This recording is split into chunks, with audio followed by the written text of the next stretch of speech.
ماں کے انتقال کے بعد نبینا باپ کے کام کرتے کرتے میں تھک چکا تھا۔ ایک دن ڈاکٹر کو دکھانے کے بہانے باپ کو شہر لے گیا اور وہیں سڑک پر چھوڑ کر گھر واپس آ گیا۔ زمین کا ایک ٹکڑا فروخت کیا، گھر کو تالا لگایا اور ایک دوست کی مدد سے دبئی چلا گیا۔ وہاں کئی سال عیاشی میں گزار دیے، پھر ایک خواب نے مجھے جھنجھوڑ کے رکھ دیا۔ میں ہر رات اسی سوچ میں ڈوبا رہتا کہ مجھ سے بہت بڑی غلطی ہوئی ہے۔ آخر کار اسی کی تلافی کے لیے واپس چل پڑا اور سیدھا گاؤں پہنچا۔ پرانا گھر جیسے جیسے قریب آ رہا تھا، دل کی دھڑکن تیز ہوتی جا رہی تھی۔ سمجھ نہیں آ رہا تھا اب آپ کو کیا منہ دکھاؤں گا، کون سا جواز پیش کروں گا، لیکن جیسے ہی گلی میں داخل ہوا تو حیران رہ گیا۔ میرے گھر کے باہر بہت رش تھا، بڑی بڑی گاڑیاں کھڑی تھی، لوگ جیسے کسی کا انتظار کر رہے ہوں۔ پہلے تو لگا کہ شاید غلط جگہ آ گیا ہوں، مگر وہ میرا ہی گھر تھا جو اب ایک عالی شان حویلی میں بدل چکا تھا۔ اندر داخل ہوا تو ہجوم اور بھی زیادہ تھا اور سامنے ہی میں نے اپنے باپ کو دیکھا۔ میں حیران رہ گیا کیونکہ میں سمجھتا تھا کہ وہ تو نبینا ہے۔ میرا نام یاسر ہے اور میرا تعلق کراچی سے ہے۔ میں اپنے ماں باپ کا اکلوتا بیٹا ہوں، مجھ سے چھوٹی دو بہنیں ہیں۔ میری عمر 12 سال تھی جب ماں ایک بیماری کی وجہ سے دنیا سے رخصت ہو گئی۔ میرے والد ایک سرکاری ملازم تھے، ان کی تنخواہ اتنی تھی کہ گزر بسر ہو سکے، مگر ماں کے جانے کے بعد حالات بہت مشکل ہو گئے۔ اماں کے کفن دفن اور رسم و رواج میں ساری تنخواہ لگ گئی۔ محلے والوں نے شروع کے دنوں میں بہت مدد کی، لیکن وہ کب تک کرتے، سبھی ہماری طرح غریب تھے۔ والد زیادہ پڑھے لکھے نہیں تھے، مگر خواہش تھی کہ میں پڑھ لکھ کر آگے بڑھوں۔ دونوں بہنوں نے میٹرک کے بعد تعلیم چھوڑ دی اور رشتوں کا انتظار کرنے لگی۔ والد نے اپنی ملازمت کے ساتھ ایک فیکٹری میں اوور ٹائم شروع کر دیا تاکہ میری تعلیم جاری رہ سکے۔ انہوں نے محنت سے مجھے اسکول اور پھر کالج تک پہنچایا، مگر بڑے مہنگے اداروں کے اخراجات ہم برداشت نہیں کر سکتے تھے۔ میں محلے کے سرکاری کالج میں پڑھتا اور پرانی کتابوں سے کام چلاتا جن میں کئی صفحے غائب ہوتے۔ میٹرک کے بعد میں نے شہر کی ایک اکیڈمی میں بچوں کو پڑھانا شروع کیا تو لگنے لگا کہ جیسے زندگی کی رفتار کچھ تیز ہوئی ہو۔ ایف ایس سی میں داخلہ لیا تو ایک نئی دنیا دیکھی جہاں امیر زادے اپنے مہنگے کپڑے، برانڈڈ فون اور گاڑیاں دکھاتے تھے اور میں پرانے جوتے اور والد کے استعمال شدہ بیگ کے ساتھ احساس کمتری میں مبتلا رہتا۔ دن کالج میں گزرتا، شام اکیڈمی میں اور رات کو دیر تک پڑھائی کرتا۔ والد بھی ساتھ بیٹھ کر اپنا کام کرتے، جب تک میں کتابیں بند نہ کرتا وہ بھی جاگتے رہتے۔ میں جلدی اٹھ جاتا تاکہ انہیں آرام مل سکے، کیونکہ وہ عمر کے باوجود 2 نوکریاں کر رہے تھے۔ میری محنت رنگ لا رہی تھی، مگر بہنوں کی شادی کے اچھے رشتے آتے ہی میری ساری جمع پونجی ان پر لگ گئی۔ میں ذہین تھا، اس لیے کالج کے دوسرے سال اسکالرشپ مل گئی، لیکن میرا دھیان پڑھائی سے ہٹ کر پیسے کمانے کی طرف چلا گیا۔ مجھے لگتا تھا کہ زندگی میں سب سے بڑی چیز دولت ہے، لوگ بھی اسی کی عزت کرتے ہیں، مگر اسی دوران ایک حادثہ ہو گیا۔ والد فیکٹری میں زخمی ہوئے اور ان کی بینائی چلی گئی۔ 2 نوکریوں سے ہاتھ دھونا پڑا۔ اب گھر کی ساری ذمہ داری میرے کاندھوں پر آ گئی۔ مجھے اپنے لیے نہیں بلکہ نبینا باپ کے لیے بھی دن رات محنت کرنی پڑی۔ میں نہیں چاہتا تھا کہ اپنی ساری جمع پونجی ابا پر لگا دوں۔ میرا خواب تھا کہ میں بھی ان امیر زادوں کی طرح گاڑیوں میں گھوموں، مگر حالات ایسے تھے کہ مجھے محنت کرنی پڑتی تھی اور گھر میں رہ کر ابا کا دھیان رکھنا پڑتا تھا۔ مجھے لگنے لگا تھا کہ میں ابا کی وجہ سے قید ہو کر رہ گیا ہوں۔ ابا کے نابینا ہونے کے بعد میری زندگی نے ایک نیا رخ اختیار کر لیا۔ میں جو کل تک اپنی مرضی کا مالک تھا، اب کسی اور کی مجبوری کا قیدی بن چکا تھا۔ صبح سویرے اٹھ کر ابا کو نہلانا، ان کے کپڑے بدلوانا، ناشتہ تیار کرنا، دوائیں دینا اور پھر ان کے ساتھ ہسپتال کے چکر کاٹنا، یہ سب میری روزمرہ زندگی کا حصہ بن گیا تھا۔ شروع میں مجھے لگا تھا کہ یہ سب کچھ عارضی ہوگا، شاید چند دنوں کی ہی بات ہے، شاید کوئی علاج کام کر جائے، شاید کوئی معجزہ ہو جائے، مگر وقت کے ساتھ اندازہ ہونے لگا کہ یہ سب صرف خواب ہیں، میں کبھی اپنی مرضی سے کچھ نہیں کر پاؤں گا۔ تب مجھے یقین ہو گیا کہ میں ابا پر خواہ مخواہ خرچ کر رہا تھا، کیونکہ ان کی بینائی کبھی واپس نہیں آئے گی۔ ان کی مزدوری میری زندگی کا مستقل حصہ بن چکی تھی۔ پہلے پہل مجھے ابا کے ساتھ ہمدردی محسوس ہوتی، آخر وہ میرے باپ تھے جنہوں نے اپنی پوری زندگی محنت کر کے ہمیں پالا تھا۔ لیکن دن رات گزرتے گئے اور وہ ہمدردی آہستہ آہستہ بوجھ لگنے لگی۔ میری کلاس کے باقی لڑکے اپنی اپنی زندگی سنوار رہے تھے، کوئی یونیورسٹی جا رہا تھا، کوئی آن لائن بزنس کر رہا تھا، کسی نے فری لانسنگ میں نام کمایا تھا، کسی کے پاس گاڑی، نوکری اور عزت تھی، لیکن میں صبح سے شام تک بس ابا کی آنکھیں بن کر رہتا، ان کا ہاتھ تھام کر راستے تلاش کرتا، ان کے لیے باتھ روم تک کا دروازہ کھولتا، ان کی ہر سانس پر پہرا دیتا۔ شروع میں کچھ رشتہ دار آتے، ہمدردی جتاتے، کچھ وقت گزارتے یا چند نوٹ تھما دیتے، لیکن جب انہوں نے دیکھا کہ ابا کی حالت بہتر نہیں ہو رہی تو وہ سب آہستہ آہستہ غائب ہو گئے۔ اب بس میں اور ابا رہ گئے تھے۔ بہنیں تو پردیس میں تھی، وہ روز روز ابا کے پاس نہیں آ سکتی تھی، بس ایک دو بار مجھے مل کر نصیحت کر گئی کہ میں ابا کا بہت خیال رکھوں۔ ابا بولتے کم اور روتے زیادہ تھے۔ ایسے میں میری جوانی اندر ہی اندر سڑنے لگی، دل میں جلن سی محسوس ہوتی، ہر وقت سوچتا کہ میں نے آخر کیا گناہ کیا تھا، کیا خواب دیکھنا میرا جرم تھا، کیا مجھے خوشحال زندگی گزارنے کا حق نہیں تھا، کیا مجھے اپنی مرضی سے کچھ حاصل کرنے کا حق نہیں تھا۔ کبھی کبھی جب ابا خاموش بیٹھے ہوتے تو میرا دل چاہتا ان پر چیخوں، انہیں کہوں کہ وہ میری زندگی برباد کرے ہیں، میں ان کی وجہ سے پیچھے رہ گیا ہوں، مگر پھر ان کے ہاتھ میرے چہرے کو چھو کر کہتے، بیٹا تم ہی میری آنکھیں ہو، اب تم مجھے جہاں لے جاؤ گے میں وہیں دیکھوں گا۔ اور میں ان کی باتیں سن کر اندر سے پورا ٹوٹ جاتا۔ یہ سب کہتے کہتے 2 سال گزر گئے۔ میں نے چھوٹے موٹے کام شروع کر دیے، دن میں 5 وقت دکان پر کام کرتا، رات کو آن لائن کورسز کرنے کی کوشش کرتا کیونکہ پڑھائی سے دل اچاٹ ہو چکا تھا، مگر ابا کی طبیعت اس قابل نہیں تھی کہ میں کچھ دیر کے لیے بھی گھر سے دور جا سکوں، انہیں ہر وقت کسی نہ کسی کی ضرورت رہتی۔ پھر ایک دن ایسا آیا جب میں واقعی تنگ آ گیا، وہ سردیوں کی ایک رات تھی، میں تھکن سے چور تھا، ابا کو شوگر کا مسئلہ تھا اور آدھی رات کو ان کی طبیعت بگڑ گئی، میں انہیں اسپتال لے گیا، میرے پاس گاڑی نہیں تھی، بڑی مشکل سے سردیوں کی رات میں ایک رکشہ ڈھونڈا اور اسپتال کی لمبی قطار میں کھڑا ہو کر دعائیں لی۔ صبح جب گھر واپس آیا تو میری آنکھوں کے آگے اندھیرا چھا گیا کیونکہ میں ساری رات جاگتا رہا اور تھکن سے زمین پر گر کر بے ہوش ہو گیا۔ جب ہوش آیا تو محلے کی خالہ جو کبھی کبھار ہمیں کھانا بنا کر دے جاتی، وہ میرے سر پر ہاتھ پھیر رہی تھی اور ابا کی آواز کانوں میں گونج رہی تھی، بیٹا تو ٹھیک تو ہے؟ میں نے آنکھیں کھول کر ان کی طرف دیکھا، میرے دل میں عجیب سی کھسک تھی، زبان پر صرف ایک سوال تھا، کیا میری زندگی بس یہیں تک رہ گئی ہے؟ ان دنوں میں نے خود سے باتیں کرنا شروع کر دی، میں آئینے کے سامنے کھڑے ہو کر خود سے سوال کرتا اور خود ہی جواب دیتا، اور اکثر خود پر غصہ آتا، میرے اندر ایک لاوا سا تھا جو پھٹنے کو تیار تھا۔ پھر ایک دن میں نے فیصلہ کیا کہ اب اور نہیں، میں نے ابا سے کہا، ابا میں بھی ملک سے باہر جانا چاہتا ہوں، کوئی کام کرنا چاہتا ہوں، کچھ بننا چاہتا ہوں۔ ابا بہت روئے مگر کہنے لگے، بیٹا جا، میں کون ہوتا ہوں تجھے روکنے والا؟ میں جانتا تھا یہ صرف الفاظ ہیں، ان کے دل میں طوفان چھپا ہے، مگر میں نے دل سخت کر لیا۔ ایک فکر ضرور تھی کہ اگر میں ایسے چلا گیا تو لوگ باتیں کریں گے۔ جوان بیٹا نبینا باپ کو چھوڑ کر چلا گیا، مگر میں اندر ہی اندر فیصلہ کر چکا تھا۔ اس دن میں نے سارا وقت ابا کے ساتھ گزارا، انہیں بہلانے لگا کہ وہ ٹھیک ہو جائیں گے۔ میں نے کہا کہ ایک ڈاکٹر ہے جو علاج کر سکتا ہے۔ میری بات سن کر ابا کی آنکھوں میں نمی تیرنے لگی، مگر میرا دل پھر بھی نرم نہ پڑا۔ میں نے سوچا کہ میں کیا کرنے جا رہا ہوں، بس جو ٹھان لیا تھا اسے پیچھے نہیں ہٹ سکتا تھا۔ میں نے ابا کو نہلایا، ان کو صاف ستھرے کپڑے پہنائے، پھر ان کو لے کر شہر کی طرف چل پڑا۔ سارے راستے میں ان کے ہاتھ کو اپنے ہاتھوں میں لیے بیٹھا رہا اور ان کو دیکھتا رہا۔ ان کی آنکھوں میں خوشی تھی کہ اب وہ دیکھ سکیں گے، ان کی بینائی واپس آ جائے گی اور اب میں دوبارہ کبھی ان کو نہیں دیکھ پاؤں گا۔ میں ان کو لے کر شہر کے ایک بڑے ہسپتال میں گیا تھا اور پھر ان کو ایک جگہ بٹھا کر ان سے یہ کہتے ہوئے وہاں سے چلا گیا تھا کہ میں ڈاکٹر کا پتہ معلوم کر کے آتا ہوں۔ میں ان کو بہت دور تک دیکھتا رہا، میری آنکھوں میں آنسو تھے، مگر میں اب مزید ان کا بوجھ نہیں اٹھا سکتا تھا، میری اپنی بھی زندگی تھی۔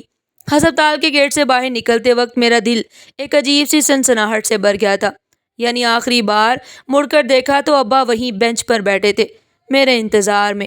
اس دن میں نے ابا کو بہت غور سے دیکھا کیونکہ مجھے لگا شاید میں اب ان کو دوبارہ کبھی دیکھ نہیں سکوں گا۔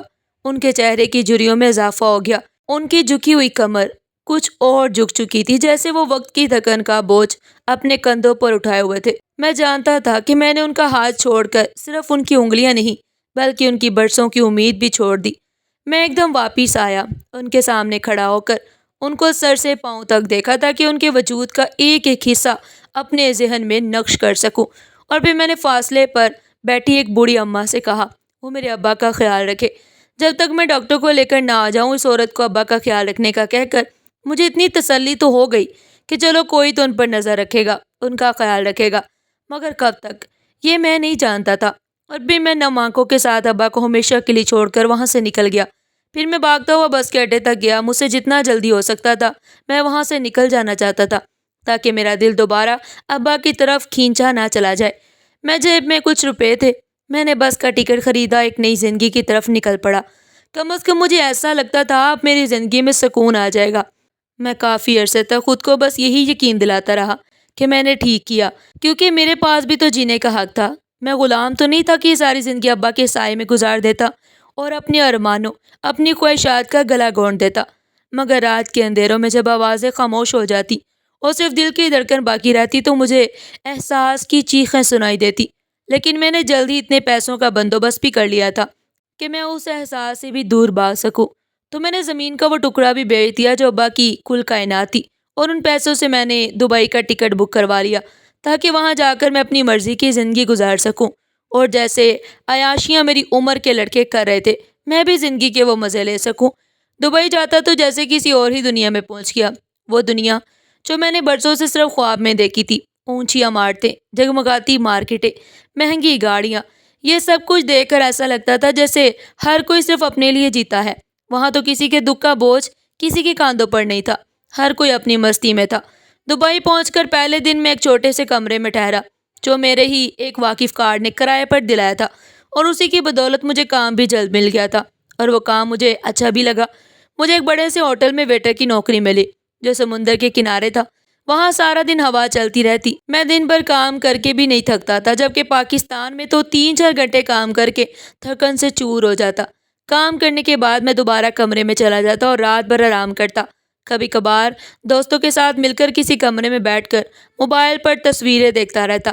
میری زندگی گویا جنت بنتی جا رہی تھی۔ میں سوچتا تھا اگر میں ابا کو چھوڑ کر دبئی آنے کا فیصلہ نہ کرتا تو شاید ابھی بھی ابا کے ساتھ وہی گھسی پٹی زندگی گزارا ہوتا جس کا کوئی فائدہ نہیں تھا۔ میں دبئی کی رونقوں میں خود کو یہ یقین دلاتا رہتا کہ اصل زندگی تو یہ ہے جو اب شروع ہوئی ہے۔ یہی تو وہ آزادی تھی جس کے لیے میں نے سب کچھ چھوڑ دیا، اور سب کچھ چھوڑ کر میں نے اچھا ہی تو کیا تھا۔ مجھے دبئی رہتے ہوئے مہینے گزر گئے اور میرے پاس پیسے آنے لگے۔ میرے مزاج میں ایک عجیب سا غرور بھی آ گیا۔ میں اب برانڈڈ جوتے پہنتا، قیمتی گھڑیاں خریدتا، سوشل میڈیا پر تصویریں اپلوڈ کرتا رہتا جن میں میرے چہرے پر وہی مسکراہٹ ہوتی جو میں برسوں سے چاہتا تھا۔ ابا کا خیال کبھی کبھار میرے ذہن میں آ جاتا تھا۔ جب کبھی میں تھک جاتا، رات کو کمرے میں اکیلا بیٹھتا تو خیال آتا کہ ابا کہاں ہوں گے، کیا وہ ابھی نبینا ہی ہوں گے، میرے بعد کون ان کا سہارا بنا ہوگا۔ مگر پھر میں فوراً خود کو ڈانٹ دیتا کہ نہیں، مجھے ان کے بارے میں نہیں سوچنا چاہیے، وہ تو میرے ماضی کا حصہ ہیں جن کو چھوڑ کر میں نے اپنی زندگی نئے سرے سے شروع کی ہے، اس لیے اب مجھے ان کو بھول ہی جانا چاہیے تھا۔ ابا کو چھوڑ دینے کا راز میں نے ہمیشہ اپنے سینے میں رکھا۔ میں نے کبھی کسی کو نہیں بتایا تھا کہ میں اپنے باپ کو ہسپتال میں چھوڑ کر بھاگ آیا تھا، صرف اس لیے کہ میں مزید ان کے ساتھ رہ کر اپنی زندگی کو رونقوں سے دور نہیں رکھ سکتا تھا۔ میری زندگی کے وہ چند گھنٹے میری روح کے سب سے تاریک کونے میں دفن ہو گئے۔ دبئی کی رونقوں نے تو جیسے میری آنکھوں پر ایک ایسا پردہ ڈال دیا تھا کہ مجھے کچھ بھی نظر نہ آتا، نہ ماضی، نہ کسی کا دکھ درد، نہ زمین۔ اگر مجھے کچھ نظر آتا تھا تو وہ تھا دبئی کا شاندار لائف اسٹائل، اس کی چمکتی سڑکیں، ہاتھ میں پکڑے مہنگے فون، ایئر کنڈیشنز مالز، اور ان کے بیچ ایک ایسا میں جو کامیاب دکھائی دیتا تھا۔ میں اب ان لڑکوں میں شامل ہو چکا تھا جو سوشل میڈیا پر اپنی لائف اسٹائل دکھا کر واہ واہ سمیٹتے تھے۔ ہر تصویر میں میری مسکراہٹ مکمل ہوتی، مگر حقیقت میں وہ تصویر جھوٹی تھی، خوبصورت مگر کھوکھلی، کیونکہ میں نے دکھاوے کا لبادہ اوڑھ رکھا تھا تاکہ سب لوگ میری تعریف کریں اور میں ان کی داد وصول کر سکوں۔ میں خود سے یہی جھوٹ بولتا رہا کہ سب کچھ ٹھیک تھا اور میں نے جو بھی فیصلہ کیا وہ بالکل ٹھیک تھا، مگر مسئلہ یہ تھا کہ جھوٹ جتنا بھی خوش رنگ ہو وہ اندر سے سچ کو ضرور چاٹتا ہے۔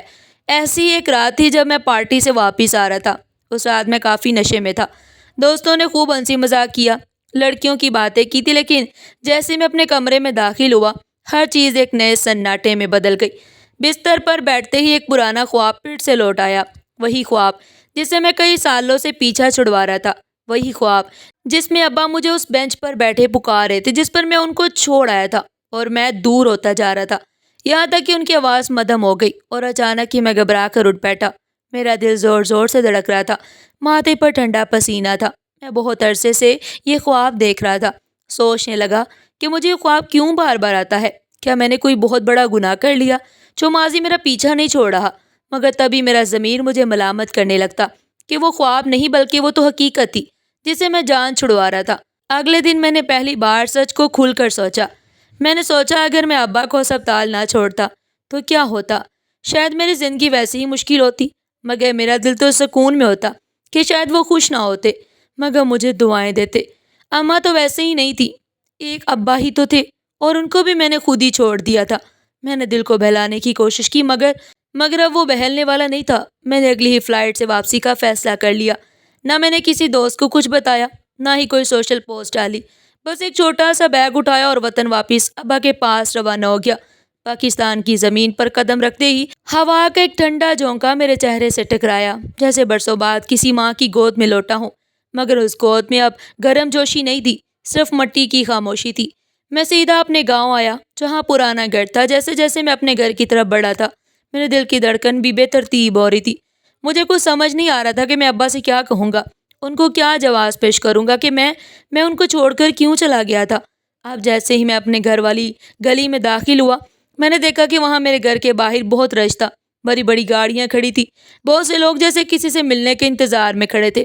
پہلے تو مجھے لگا کہ شاید میں غلط گھر کے سامنے جا کر رکا ہوں، مگر نہیں، وہ تو میرا ہی گھر تھا جس کو میں چھوڑ گیا تھا۔ مگر وہ ویسا نہیں رہا، وہ تو ایک عالی شان گھر بن چکا تھا۔ جیسے ہی میں گھر کے اندر داخل ہوا تو گھر کے اندر بہت سے لوگ تھے، کافی ہجوم تھا۔ سامنے اپنے ابا کو دیکھ کر میں حیران رہ گیا، کیونکہ میرے ابا تو بڑی سی کرسی پر بیٹھے تھے۔ انہوں نے سفید اجلے ہوئے کپڑے پہنے ہوئے تھے، ان کے چہرے پر وہی مان، وہی وقار جو کبھی میں نے نہیں دیکھا تھا۔ ان کے سامنے کچھ لوگ بڑے ادب سے ان کی بات سن رہے تھے۔ ایک نوجوان ان کے پاؤں دبا رہا تھا۔ مجھے اپنی آنکھوں پر یقین نہیں آیا کہ کیا وہ خواب پورا ہوتا۔ میں نے خود سے کہا، میرے قدم لڑکھڑا گئے۔ میں جیسے جیسے آگے بڑھا تھا، میرے دل میں سوالوں کا طوفان مچ رہا تھا۔ سوچنے لگا، کیا وہ سب میری آنکھوں کا دھوکا تھا؟ ابا تو نابینا تھے، اور میں نے تو انہیں بے یار و مددگار چھوڑ دیا تھا۔ تبھی ایک شخص میری جانب آیا، مجھے پہچان کر خوش ہو کر مجھ سے ملا اور کہنے لگا، آپ برسوں بعد آئے ہیں، آئیے، آپ کے ابا اندر آپ کا انتظار کر رہے ہیں۔ میرے قدم جیسے زمین نے پکڑ لیے۔ سوچنے لگا، ابا کو تو میں نے ایک سڑک کنارے چھوڑ آیا تھا، پھر بھی وہ میرا انتظار کر رہے تھے۔ میں ابا کے پاس گیا تو ابا کی نظر، جو اب روشن تھی، میری طرف اٹھی، پھر ہلکے سے مسکرائے اور مجھے گلے لگا کر کہنے لگے، آگے میرا بیٹا۔ ان کی آواز وہی تھی، مگر اب اس میں کمزوری نہیں، طاقت تھی۔ میں ایک دم سے گھٹنوں پر بیٹھ گیا اور میری آنکھوں سے آنسو بہنے لگے۔ ابا، میں نے آپ کو چھوڑ دیا، بس میں یہی دہراتا رہا۔ مگر ابا نے میرے سر پر ہاتھ رکھا، دھیرے سے مجھے کہنے لگے، بیٹے کی خطائیں باپ معاف کر دیا کرتے ہیں۔ تم نے مجھے دنیا کے سہارے سے الگ کیا تھا، مگر اللہ نے مجھے اپنا سہارا دے دیا، اور آج دیکھ، میں بھلا چنگا تیرے سامنے ہوں۔ میں حیرت سے ان کی طرف دیکھتا رہا۔ تب ابا مجھے کہنے لگے کہ بیٹا، تم تو چلے گئے، لیکن تمہارے ابا نے ہار نہیں مانی۔ میں بہت دیر تک وہیں بیٹھا تمہارا انتظار کرتا رہا، مگر تم نہیں آئے۔ لیکن جس ادارے میں میں نے 20 سال ایمانداری سے نوکری کی تھی، وہاں کے ایک آفیسر نے مجھے وہاں دیکھ لیا۔ وہ اسپتال اسی کے بیٹے کا تو تھا، وہی اس نے میرا علاج کروایا اور میری بینائی واپس آ گئی۔ تب میں نے اس افسر کو اور اس کے بیٹے کو بہت دعائیں دی کہ اللہ ان کی ہر مراد پوری کرے۔ اس افسر کے بیٹے کے گھر 12 سال بعد اولاد ہوئی، تو ان کو لگتا کہ وہ میری دعاؤں کی وجہ سے ہوئی ہے۔ بس اس کے بعد سے تو یہ بات سارے گاؤں میں پھیل گئی کہ میری دعا بہت جلد قبول ہوتی ہے، اس لیے لوگ مجھ سے دعائیں کروانے آتے ہیں۔ بیٹا، میں نے تمہارے لیے بھی بہت دعا کی تھی کہ تم جدھر بھی ہو خیریت سے رہنا اور تمہیں وہ سب مل جائے جس کے لیے تم مجھے چھوڑ کر گئے۔ ابا کے چہرے پر شکوہ نہیں تھا، لیکن میرے چہرے پر ندامت ضرور تھی کہ میرا باپ جس سے دنیا دعائیں کروا رہی تھی، میں نے اسے چھوڑ دیا۔ لیکن آج میں ساری دنیا کو چھوڑ سکتا ہوں، اپنے ابا کو نہیں، کیونکہ ان کی دعائیں ہی تھی جو مجھے دبئی جیسے ملک میں اتنی آسائشیں ملی تھی، اور قسمت مجھ پر مہربان رہی تھی۔ ناظرین، آپ کو ہماری آج کی یہ کہانی کیسی لگی؟ کمنٹ باکس میں اپنی قیمتی رائے کا اظہار ضرور کیجیے گا، اور اگر ہمارے چینل پر نئے ہیں تو چینل کو سبسکرائب کرنا مت بھولے گا۔ پھر ملتے ہیں ایک نئی ویڈیو کے ساتھ، تب تک کے لیے اللہ نگہبان۔